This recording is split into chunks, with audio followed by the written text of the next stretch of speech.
Now I will show you another way how to solve a system of two first-order differential equations. Namely, we can convert this system of two first-order equations into a single equation of the second order. Let me show you how to do this. We can express y in terms of x and x dot from the first equation, or alternatively, we can express x in terms of y and y dot from the second equation. Let me choose the first way.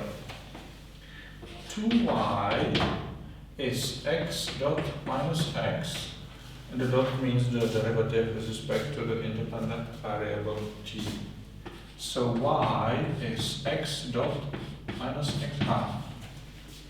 And we want to substitute this y here, and here we have also y dot. So if we differentiate this line once with respect to time, we have y derivative equal to x second derivative minus x dot half.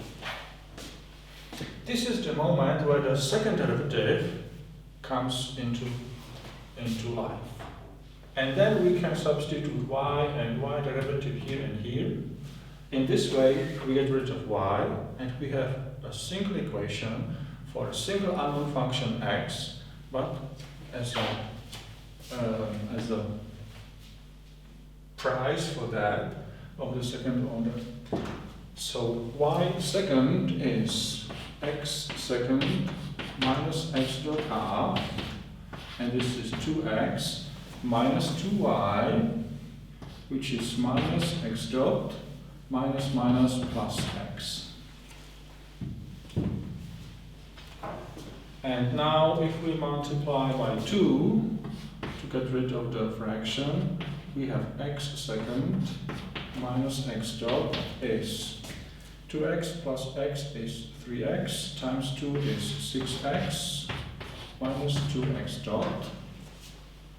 And now if we collect all the terms on the left, we have x second minus 1 plus 2 means plus x dot minus 6x is equal to 0.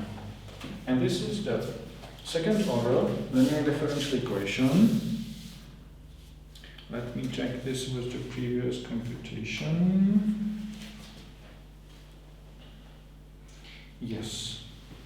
And now we can use characteristic equation, because when we assume that x is e2 lambda t, then x derivative is lambda e2 lambda t, x second is lambda squared e2 lambda t, and when we plug x dot x second here, and when we divide by e2 lambda t, we get the characteristic equation, which is lambda squared plus lambda minus 6 is 0.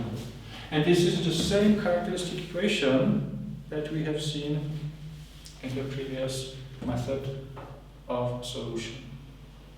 And we can solve this to find lambda 1 being 2 and lambda 2 being minus 3. Is it so? Yes, 2 minus 3. And corresponding to lambda 1, we can find the first solution, e to 2t, and corresponding to lambda 2, we can find the solution e to minus 3t. So in general, x may be some constant, let's call it c3, e to 2t, plus c4, e to minus 3t. If we are interested in x function alone, we are ready, we are done. If we want to find y as well, we can use this line to find y. For that we prepare x dot, the derivative, which will be 2 c3 e to 2t minus 3 c4 e2 minus 3t. And then subtracting these and dividing by 2, we get 1. X dot minus x dot minus x, which is c3 into 2t divided by 1/2 is c3 half into 2t.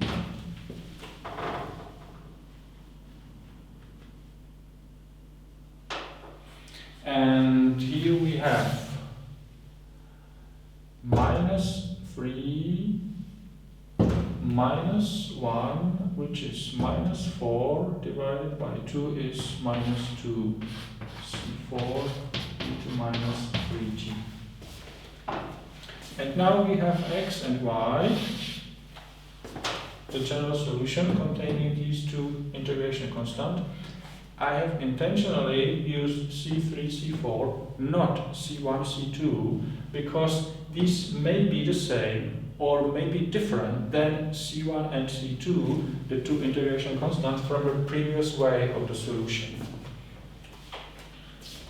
And again, if we are given the initial condition, we can find the values for the integration constants, and then we could find a particular solution.